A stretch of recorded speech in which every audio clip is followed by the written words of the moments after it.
Hello and welcome to the Dublin Arsenal podcast. I'm your host, Jonathan Giles. On this week's podcast, I'm joined by Arsenal season ticket holders Eamon Donnelly and Brendan Boyle to review our 5-2 away win over West Ham United at the London Stadium on Saturday evening. And also a big thank you to everyone who donated to Martin Stumvin's Movember charity cause. Really is appreciated from everyone here at the Dublin Arsenal crew. And remember to check out the River Bar, the official supporters bar of the Dublin Arsenal Supporters Club.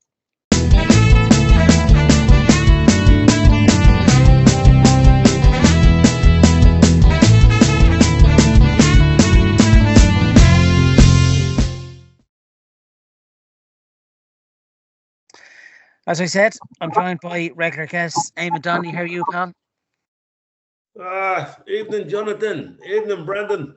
Fellow I knew there, he passed away. He spent a lifetime working in the kebab industry. He was buried with all his equipment. He's turning his grave now. Yeah, we're all good. I heard Brendan was at the game, so I'm really looking forward to his insights. I haven't been at the London Stadium in a while, so looking forward to hearing that, Brendan. My first time as well, Eamon. Yeah. And I'm also joined by Brendan Boyle, another Arsenal season ticket holder and lifelong gooner. It's been a while since you've been on, Brendan. How are you keeping, pal? Great to have you on. All good. Can't complain. It's great to have you back. You've been waiting on the bench all season to come back on. So, and Brendan was actually at the London Stadium as well. So, you had a great view of a manic 45 minutes in the first half. That's for sure. Yeah, it's great to have you back on, Brendan. And hopefully we'll have you on over the season as well. We go into the review of Saturday's game. 5-2 away win over West Ham. Goals from ourselves: Gabriel, Trossard, Odegaard with a penalty, Havertz and Saka with a penalty. These were all in within the first half. And for West Ham, Wan-Bissaka and Emerson scored their goals, which was a completely manic 45 minutes. And I have to say, the second 45 kind of just got the heart rates back to normal, thank God. Into the match highlights. And 10 minutes for the first goal. After 10 minutes, Saka's corner was brilliantly, I suppose, headed in by Gabriel, who went unmarked. Kilman never picked him up. And there was a little nudge from Urian Timber and Paqueta at the front post. Sneaky nudge in the back, but well taken from Gabriel. Corner seemed to be a real Arsenal in our weaponry. That was his third goal in four games against the Hammers, Gabriel. So he's having a cracking season, and from set pieces, lethal, we can all say. West Ham had a disallowed goal then after 17 minutes. Somerville's lob over Ray. Thank God. If it was some finish from him, and any other time it probably would have went up miles over the bar, but that's the luck that West Ham are having. On 27 minutes, really good play between Odegaard and Saka. It kind of reminds you of Henry and Perez, the combinations that they had back in the day. Odegaard's lob into Saka, who squared to Trossard. A superb team goal, and it brought you back to the invincible days when we tried to walk the ball into the net. But yeah, since Odegaard's come back from his injury, he's just been, the last 3 games, he's just been man of the match. Himself and Saka literally dominated games in those, since he's come back. So he's really great, really a welcome addition again to the team. Odegaard, like, kind of a bit more fire in him, I think, since he's come back from his injury. On the half-hour mark, 32 minutes, Paqueta's clumsy foul on Saka inside the box led to a penalty. And really nice to see Saka handing the ball over to Odegaard to convert the penalty. And Odegaard's got off the mark for this season. Poor old Fabianski won't be missing us anytime soon, that's for sure. 36 minutes then, that ball over the top from Trossard into Havertz took out Max Kilman. And 1-on-1 with Fabianski, and the confidence Havertz is in, there was only going to be one outcome in that, and he buried it into Fabianski's left-hand corner. In the 38th minute, we were 4-0 up then at that stage, flying, and then West Ham got 2 goals in 2 minutes. The first one was from Wan-Bissaka, low into Raya's left-hand post. It was a nice through ball from Soler, who gave it into Wan-Bissaka. Kind of just switched off. Trossard probably the nearest to him. Could Raya have done maybe more? at his near post. You know, you can always criticise the keeper, but I think, in fairness to Wan-Bissaka, he took it really well. And I don't think really hand on heart Raya had a chance. In terms of the free kick, a clumsy lunge from Rice on Paqueta, who made a meal of it, to be honest with you. And Emerson buried it into Raya's top left-hand corner, in off the crossbar, and he didn't stand a chance with that. And then to wrap up a mental first half, the fifth goal for ourselves went in. The corner from Saka, Fabianski just literally, if this was a boxing match, it probably would have been over. Straight 2 fists into Gabriel's mush, straight out penalty, and Saka, the confident that he's in, converted the penalty really well, even though Fabianski got a hand to it. Superb. And then in the second half, I think we kind of knew, you know, the game was all but done. In the first half, to be honest, the damage was done.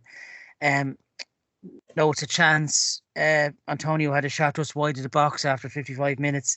Sterling hit the side netting, and so did Gabriel Jesus with 10 minutes to go.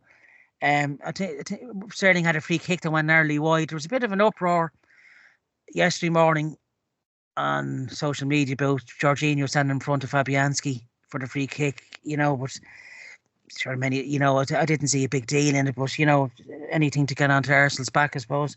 Ings rounded Raya when Gabriel didn't have to go for the ball. That went narrowly wide. But I thought Sterling, even though it was a bit of, you know, he didn't have much time to express himself, there's still a hunger there in Sterling when he's come off the bench, you know, and I think he could change games for us, you know, he could be an impact sub, I think, and Jesus is looking a bit fresher as well. That's 13 goals in the 3 games since the international break. 25 points now. 9 off Liverpool at the moment in that victory over City yesterday. Brendan, you were at the London Stadium on Saturday with the best view in the house. A mental first half, as you said, was in the group. What was your take on what was a really impressive first half, wasn't it? Well, it was. Well, I think, as you say, the only way to describe it was like pure bonkers. So I took my 12-year-old son. This is his first ever away game. Yeah. And funnily enough, there was a guy behind me with his daughter, and it was her first away game as well. And we were just, look, it's not normally like this. It was absolute insane because we were, as you say, we were strolling 4-0, absolutely strolling. The atmosphere was gone. West Ham fans were leaving, and the 2 quick goals just ignited everything. And I thought we were very lucky to get that penalty, and that sort of killed it off completely. But I'll go back to the Declan Rice free kick award. Yeah. Now that's right down in front of us, and like I've seen it. I've seen the clips. I haven't seen Match of the Day yet because obviously I didn't get back till late. But the referee blew. Like I've seen a replay of it, and to me it looks like he's taken the ball. But the referee indicates, which I don't think you can see on the TV, that he's taken the man through straight afterwards as well, and that's why he gave it. But which I disagree with. But there were a number of challenges afterwards in the game itself that exactly the same thing happened, and the referee just played on. So I thought he was really sort of against us. And I know, to be fair, we were 4-1 up at the time, but again, it was another refereeing display that I wasn't too impressed with. But going back to our football, I just thought we were very, very good. Jorginho, I thought, was absolutely excellent. I thought he was immense, and he hasn't played that much football, but just the controlling nature that he has, and just he was everywhere, and he was controlling. You could see him talking to everybody, and then you go back to Saka and Odegaard, just immense. But I look at Havertz there as well. He doesn't get as much of a mention, but he's always involved in those sort of moves as well.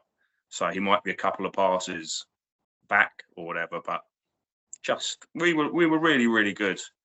Even Trossard, who I've been a bit of a critic at, especially when he starts. I think when he comes on, he's absolutely fantastic. 20 minutes, 25 minutes, brilliant.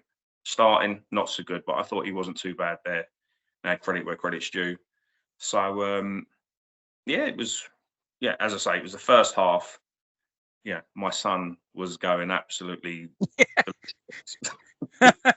Yeah.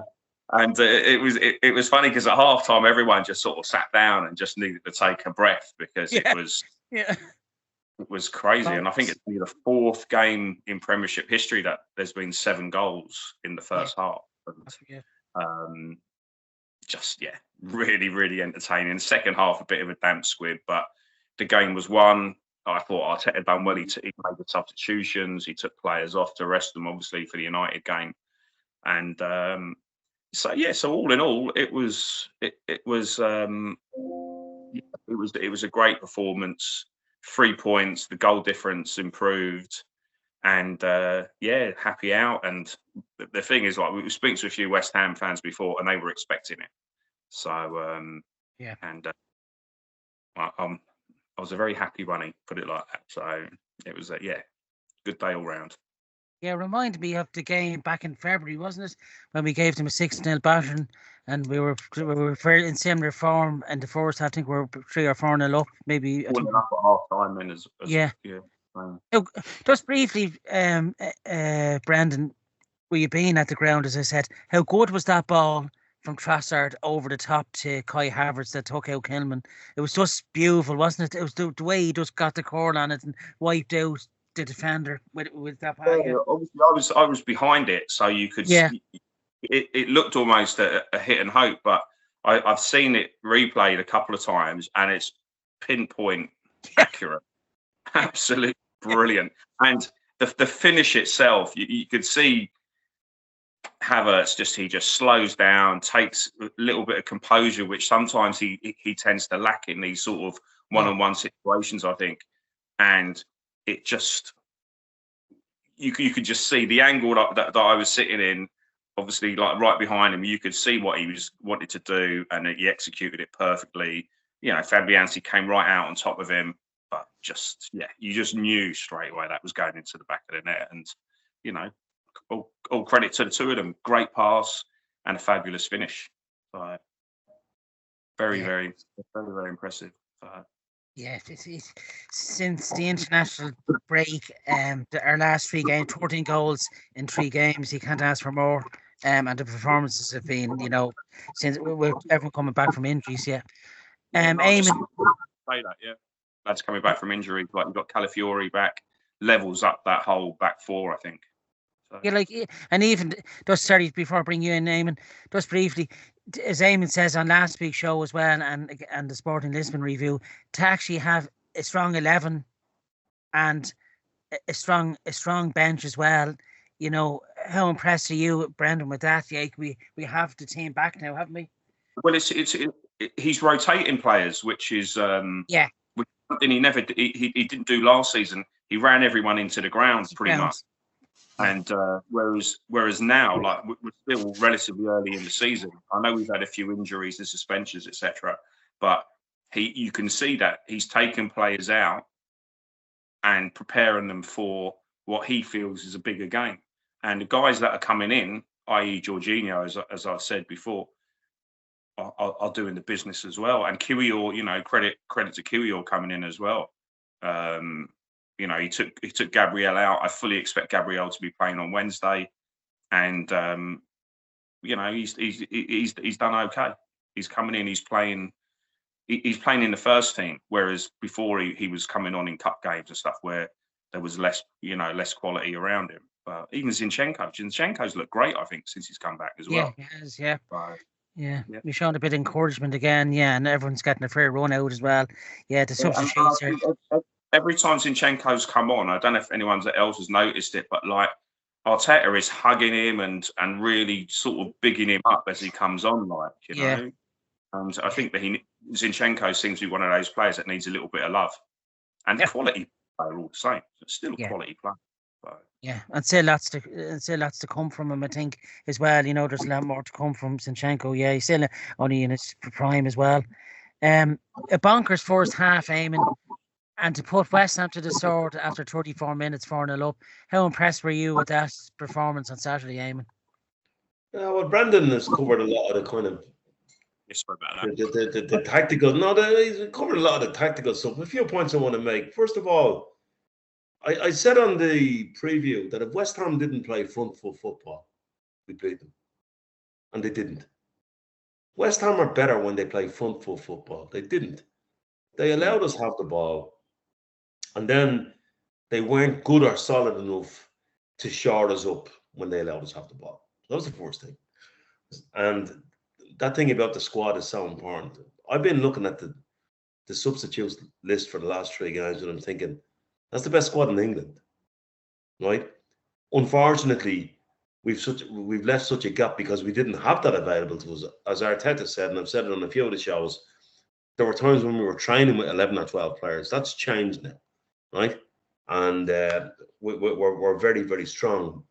But for some weird reason, I felt after that game that it was like getting your favourite toy on Christmas morning and then to find out that the batteries were the wrong size. There's just something that wasn't right, right?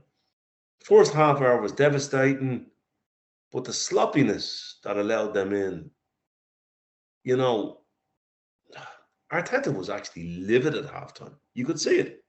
You could see he was absolutely livid, right? And they got the crowd. Sorry to jump in, because they got the crowd back involved. The West Ham fans were going mental. Absolutely, they got the crowd back involved. But the carelessness for the first goal, it was just a complete switch off. And you might go back to the start of the season, and everybody might laugh and joke about him hiring some pickpocket and all this type of stuff. What was that for? To keep everybody switched on. He does not like when his players switch off, and we switched off there. The Declan Rice tackle was a perfect tackle. Taylor was right in front of it. And he's not the worst referee. There's way worse than him, right? And he got it completely wrong. But I knew as soon as the free kick went in, Dawes was in the river where I just started thinking Newcastle, you know, from 2011. Yeah, exactly. But in fairness to Arteta and his team, he came out in the second half and just put a big blanket over the game and smothered it. And what happened was tactically he changed where Royce and Jorginho were a little bit to make sure that we're not interested in scoring anymore. They're just not going to play through us. So they're not going to put us up. We're going to continue to dictate the tempo and the pace of the game without taking unnecessary risks. Royce had been involved a lot more on the left of the first half, you know, which would have stretched the band across midfield. I thought in the second half, Brendan, it was much more compact. For a reason, we're 5-2 up. We're putting a blanket on this game. We're getting our hair job done. There's going to be no circus. We're going to win 8-4. Right? Yeah, squeeze the middle. Squeeze the line. Yeah. Just a couple of comments on. I've watched the Gabriel goal about 10 times, and it's a work of art. You see, you'd ask yourself the question, oh, Gabriel's brilliant at those corners. Well, there's a reason for that. There's about 6 players involved in that. Gabriel is the one that's detailed to make the contact with the ball because he's very powerful attacking the ball.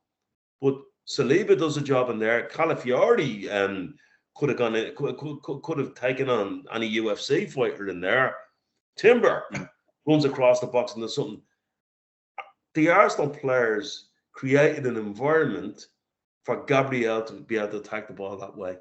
And even for the one that he was punched on, they did the same thing. Now, if you were an opposition team, you'd say, okay, we're going to defend our set piece against Arsenal. How? No matter what happens, we're going to block Gabriel. Right? And that will nullify all that. And that's where the variation comes in, because if that happens on corner 1 or corner 2, then you switch it over to Saliba. You know what I mean? And I think the set piece coach, when I looked at the goal again and looked at the amount of things that were involved in happening in it, I said, well, that fella has earned his corn. You made the point excellently, Brendan, about Kai Havertz. So all very well saying Odegaard's back, Odegaard and Saka are unplayable, blah, blah. The connection that Havertz gives them, It's a triumvirate. It's not a 2, it's a 3, right? Particularly for the second goal. If you look, Havertz is up near the edge of the box. All of a sudden, I think it was Saliba that was on the ball. What does Havertz do? He moves out into the space that connected Odegaard and Saka, and he got Saka on his way. Then what does he do? Instead of saying, "Well, that was good, I made me pass," he clears space. He empties out of it completely. Saka and Odegaard do what they do brilliantly, and they do. Havertz pops up. He should have scored that goal, actually. I think the pass was Trossard. Yeah. Yeah, he should have scored that goal. Like, so he's after coming out into the middle of his own half to connect the play, then gets out of the way intelligently, clears space to let them two do their stuff, give them the room to do their stuff, and all of a sudden he was a boot stood away from putting it in himself before Trossard scored. You know, Havertz is incredible, but I think just the second half. By the way, Martin Odegaard's arm is getting longer. Did you see when he celebrated the penalty? It's like the Statue of Liberty. He's got the longest arm that I've ever seen in football. It's getting longer. Maybe they did a bit of stretching when he was in the out injured. But anyway, look, second half, nothing to analyse. Put a blanket over the game. West Ham were probably afraid to concede more, and we didn't care. We just suffered the game. Suffocated the game. Jorginho and Rice went a little bit more compact, and actually, while we were in the River Bar, there was nobody looking through their fingers. This game was done and dusted at halftime. Yeah. Fifth goal. One of the things that's going back to Gabriel's goal, Eamon. Last season, Arteta and some of his staff went out to the American football team that the Kroenke own, and had like a manager in there. Yeah. And almost since that, you've noticed how our blocking has really sort of at an exceptional level. And it's really, especially on that goal, if you look at them running across, it's an American football move. Unbelievable. It's fantastic. Well, Brendan, you see, the Premier League is the Premier League now, in a bid to stop Arsenal from ever prospering, will probably introduce, you get 4 red cards and a death sentence for blocking somebody in the box. You know, but like they've allowed this for the last 3 and 4 years. They've allowed this wrestling and jostling to take place in the box without any kind of punity whatsoever. And what Arsenal has done is maximise that opportunity and put it into a coaching drill. You know. Yeah. And the only player in the entire Premiership that's had anything directly focused on them is Ben White for what he was doing on the goalkeeper. Yeah. No other team. They're trying to analyse how Arsenal score goals from set pieces, which is, you know, every club has people that video analyse stuff anyway. So it's, but you haven't seen like let's analyse a Liverpool goal or let's analyse a Man United goal from a set piece. Now I know we score more than anybody else at the moment, but he has to evolve. And I liked what you said there, because if Gabriel, they must have like a plan A, and it's all for Gabriel. Now, if they work out how to stop Gabriel, there's got to be a plan B, and I'm pretty sure he has a plan B, which would be Saliba or like Bruno's massive, whoever. Calafiori's massive. You know, it's the height, the physicality that we have in the box now is really impressive when there's a set piece, isn't it? You know, you can see when we get a set piece, you see the fear in teams, the defenders' faces. What's going on here? You know. And funnily enough, Jonathan, you could feel it in the ground, and like the buzz when Arsenal got a corner right at the start, and you could feel like a murmur go around. You know. And it was funny. The first corner they seemed to set up man-to-man marking, and that was never going to work, because everybody was over at the back post, and likewise they were for the Gabriel, and they're only going to go one way, and so it was, and every corner after that, the same sort of groan murmur went around the stadium. So, brilliant to hear. Brilliant. So, but Yeah, Gabriel, he's just, he's just himself and Saliba are just the best centre back paired in the Premier League, aren't they? If not in Europe at the moment. Their consistency is just incredible. Yeah. But the point that I'm trying to make, Jonathan, is that this set piece success that we've had, this is not Gabriel and Saliba. It shows how valuable Sergei Eamon having a quality set piece coach is, doesn't it? He's worth his weight in gold. He really is. Yeah. Well, having the set piece coach and having the players with a willingness to have do what they have to do to get to where they want to be. Yeah. White when he was doing on the goalkeepers initially, even now like Calafiori's in throwing himself around, and Martinelli, when Martinelli plays, Martinelli blocks the guy right behind the goalkeeper. So they're all allocated things to do. So another player that impressed me, and he's been doing this week on week now since he's come back from Jurriën Timber. Oh, he's been brilliant, isn't he? Yeah. Oh, he's been brilliant. He's been absolutely brilliant. And there's a bit about him. He's not afraid to throw himself. A bit of a devil in a prisoner.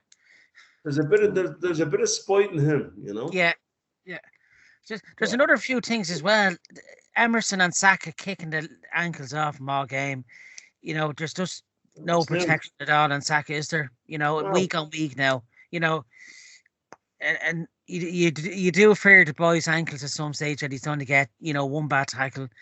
Because what players are getting away with week on week, it's just... When you get Kukurea man of the match for stopping Saka by fouling him 6 times, one of which was a potential leg breaker. What do you expect? And you look at it, Saka gets fouled once, goes down. Obviously, he's hurt.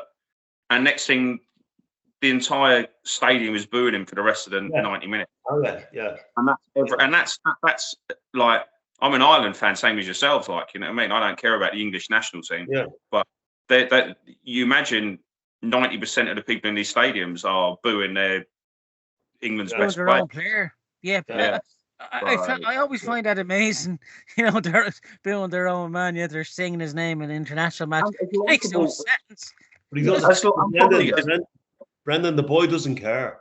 No. Yeah, he's going to get Dustin's that down. His response to all of that was, it was a lot of fun. Yeah. Well, you noticed in that time, Timber got kicked on the ground. Saka went over and sort of steamed in. Yeah. And that's a couple of times he's done that now. He's not taking any shit from anybody. He's a tough boy. He's a tough boy, He is now, yeah, definitely. So, but wonderful player. And it he doesn't look as fancy as some other wingers or whatever, but everyone knows what he's going to do, but they still can't stop him. But by the way, I want to speak up for Anthony Taylor here, which I don't often. But I'll listen to what you have to say. Well, he gave us a penalty for Fabianski clumping Gabriel.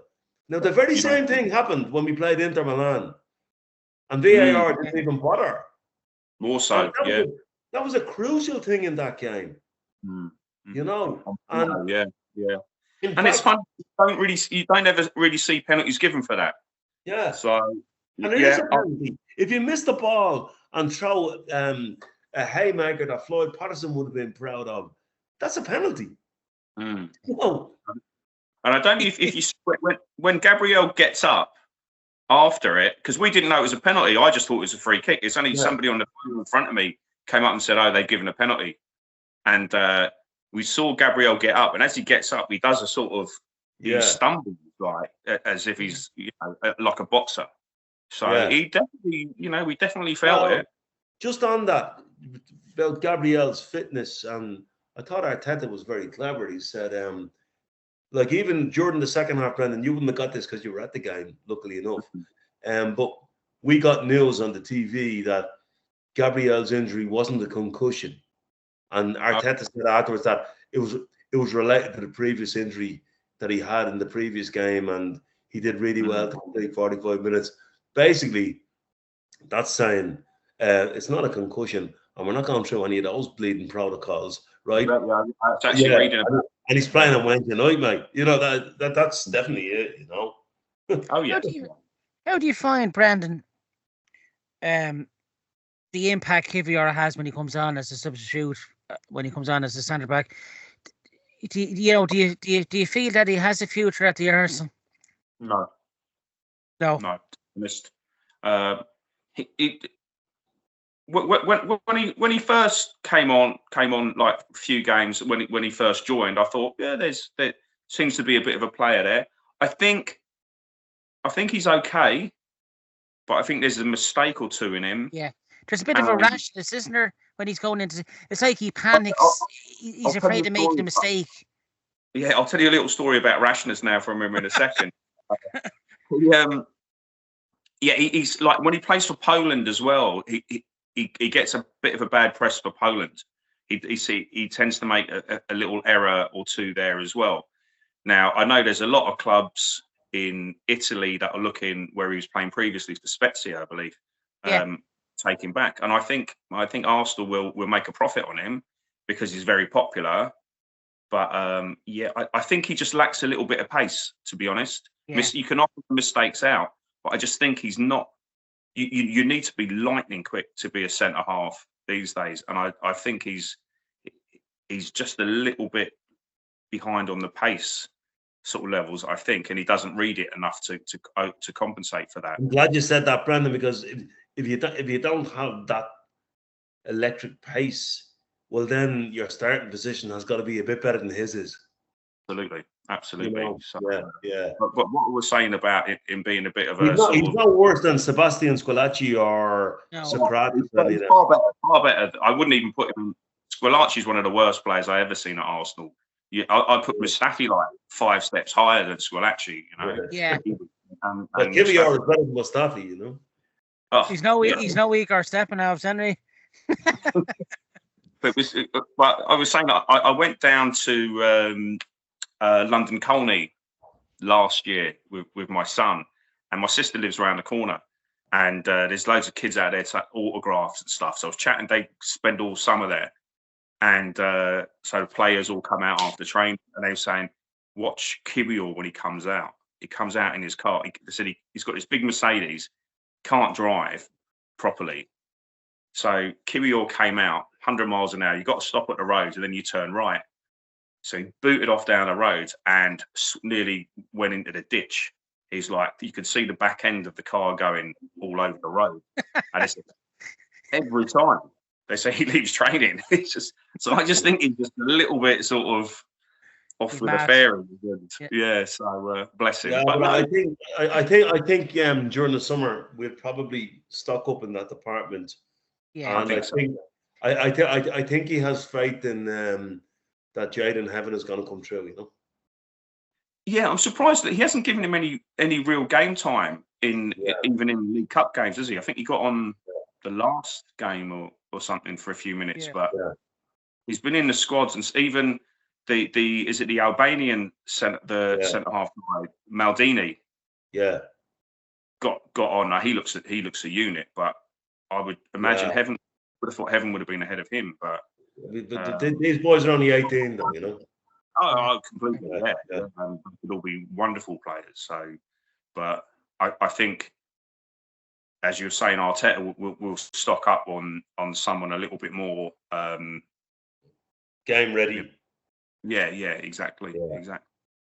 So, do you think, from your view as well, Brendan, being in the London Stadium and where the away fans are positioned, do you think David Ray had any chance with the 2 goals? No, not really. No. The first goal, he's beaten at the near post, but his positioning was perfect, I thought.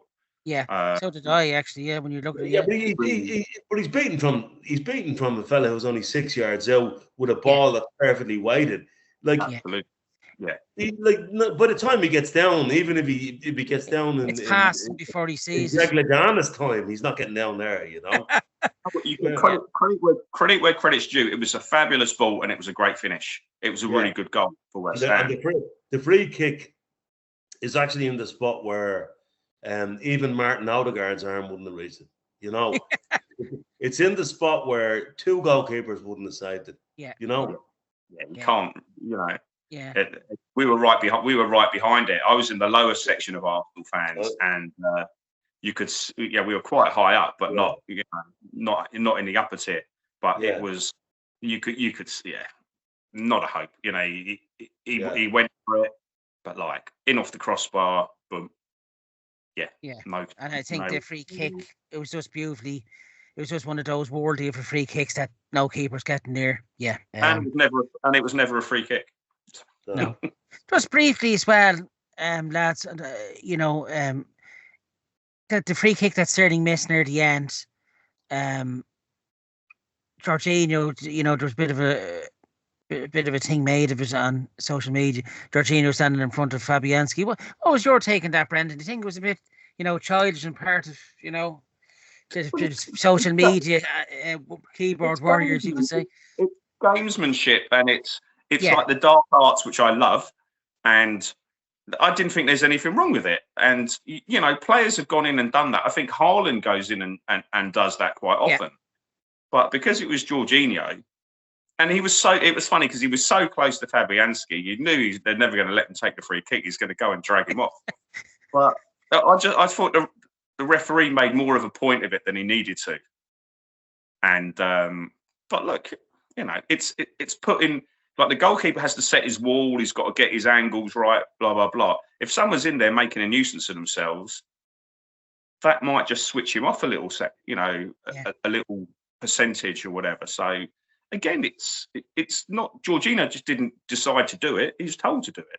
Exactly. So it's they're fine margins, you know, and everything is in the detail. And you know, people say about Arteta, you know, oh, he came up slightly short last year. Well, then there's more dibble and more detail, and that's probably part of that and all of that type of thing. But I mean, in terms of, sorry, Brendan, in terms of social media. We'd be better off just ignoring social media. I mean, who was writing this stuff? Gobshites who never played the game. That's a factor as well. I mean, social media today on Reddit, vis-a-vis Aston Villa, we're sacking Unai Emery. Yeah, after any game.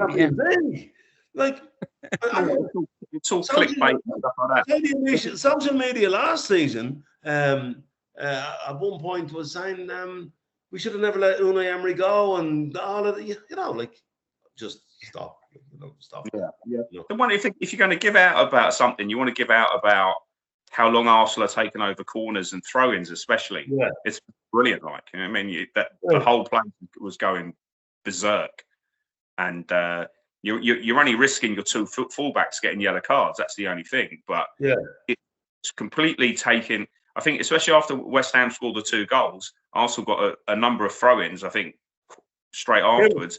Timber took about 12 minutes on one of them. You know? I mean, that's what I mean. And the crowd are going ballistic, but it takes all the momentum out of the opposition. With great, like, if that's what you want to do.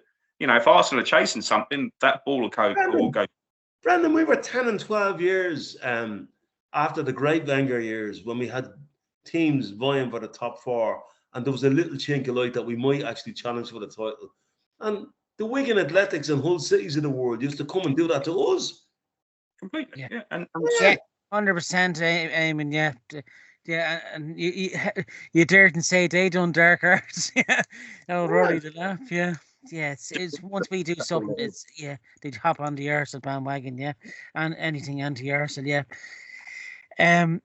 Your man of the match, Brendan, from Saturday. Well, I know they gave it to Saka. To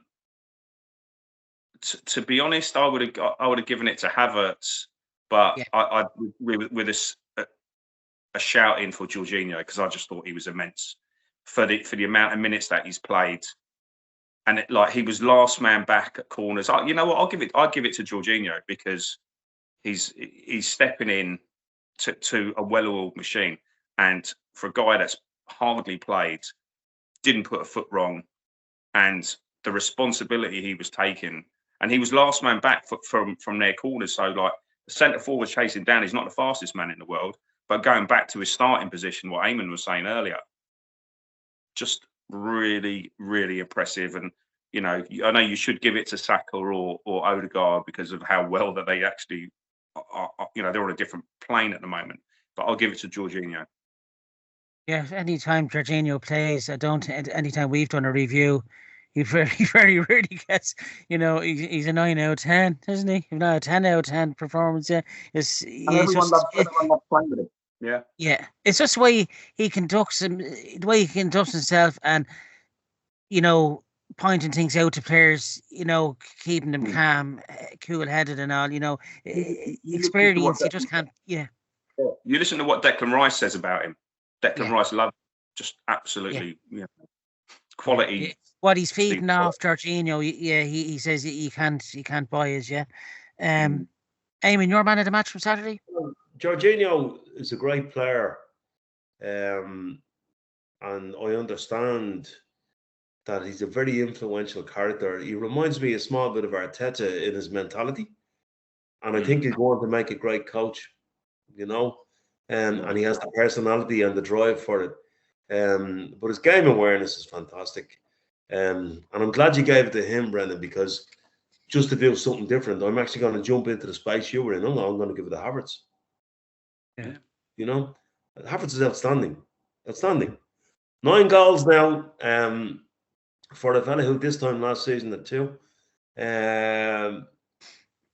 You know, he's a serious player and is a serious part of that team. He really is. And his intelligence is like the 65 million we paid for him now looks like we got him half price, you know? Yeah, snap, isn't it? And a big shout out to Declan Rice there, talking about half price. Declan Rice. I thought he had a really good game against West Ham again. Yeah.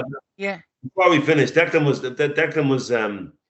back to his best on Saturday. You know, bit of desire again, wasn't there? There was a hunger and desire in him. Yeah. And playing in a multitude of positions, as EAMONN touched on previously. Yeah.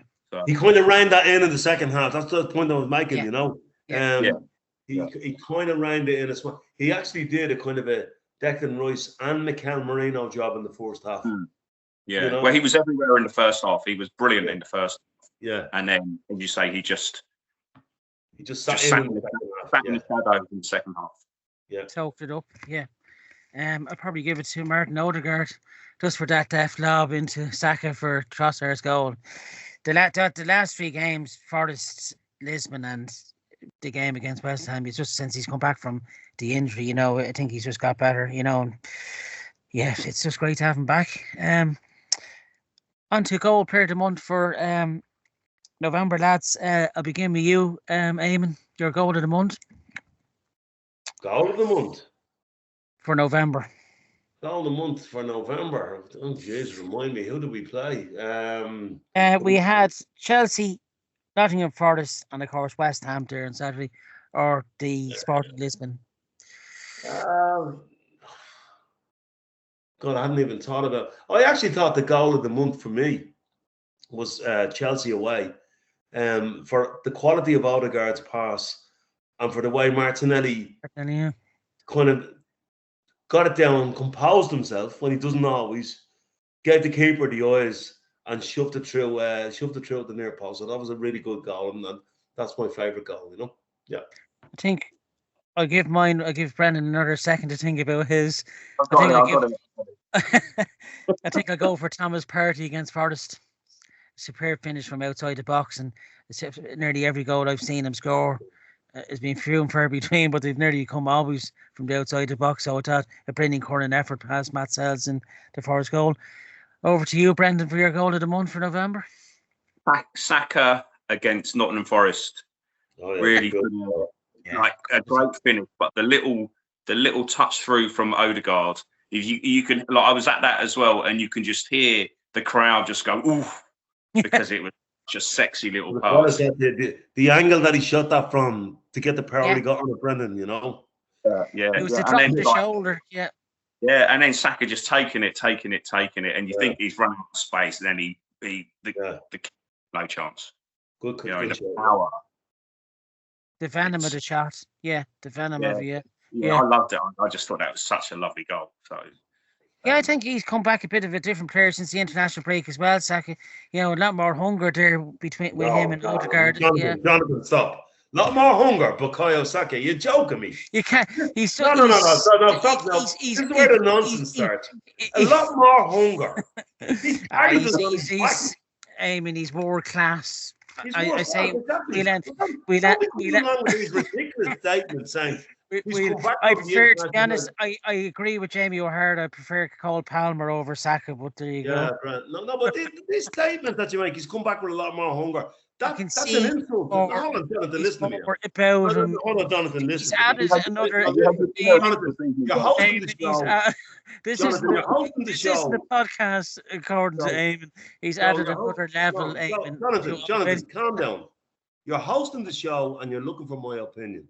And you just made a statement. I don't think we need it anymore. Jonathan, please, with respect, Jonathan. With respect. I just made a statement. You've just made a statement saying that Bukayo Saka has come back from the international break with a bit more hunger. That to me is an insult to the player. That to me shows absolutely no regard for what he's done all season for us. When he's been kicked. He's had an okay season, Eamon. He hasn't set the word. Okay, so fair enough. Okay. Jonathan, he's had a rest because he didn't go away on the international break.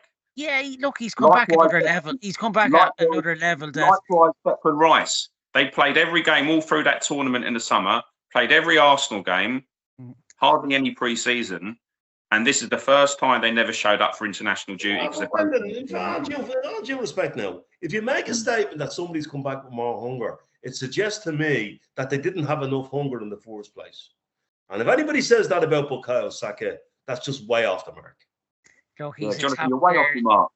Yeah, this will be Eamon's last show once again.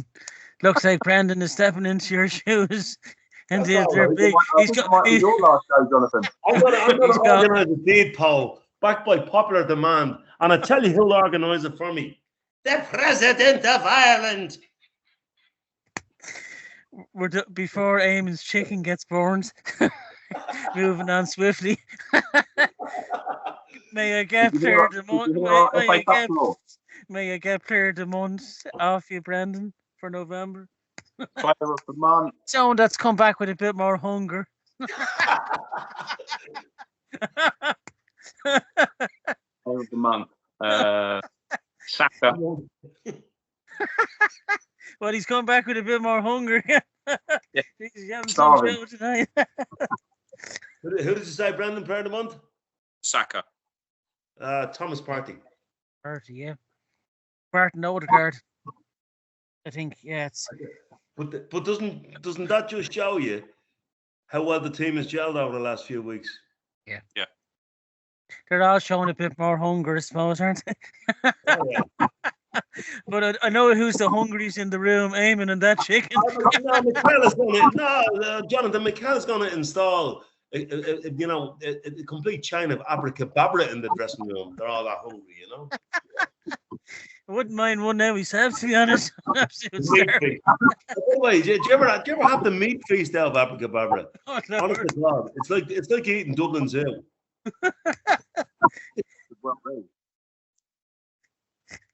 The flavour of Dublin. What is it? Did you hear the FA Cup draw? No. No, it hasn't been announced yet. Yeah, it has. Who have you got? Home to Man United. Oh, lovely. I remember we got these 3 or 4 years ago, and Alexis Sanchez came back to Honduras. Remember? I think it was 2-1 that night as well. Yeah. We'll take one game at a time. Absolutely. I'd like to thank. It's been a busy show, lads. I'd like to thank Brandon Boyle. It's been a while since you've been on, and I hope you've got more hunger in you for your next appearance. We're going to need it because I've been sacked. And I'd like to thank Eamon. Where's my chicken, Donnelly? It's been a pleasure having you on, lads, as always. We'll be back for the review on Thursday for the Manchester United fixture, where Eamon is going to this one. Are you heading to it as well, Brendan? Yeah, I'm going to the game, yeah. Oh, nice. Happy days, another holiday to get over a holiday. You can catch our show on the Dublin Arsel YouTube channel. Thanks to Martin Stumble as always for editing it, and have a good week up until Thursday, lads. Cheers, thanks for your time. Yeah, guys. Laters.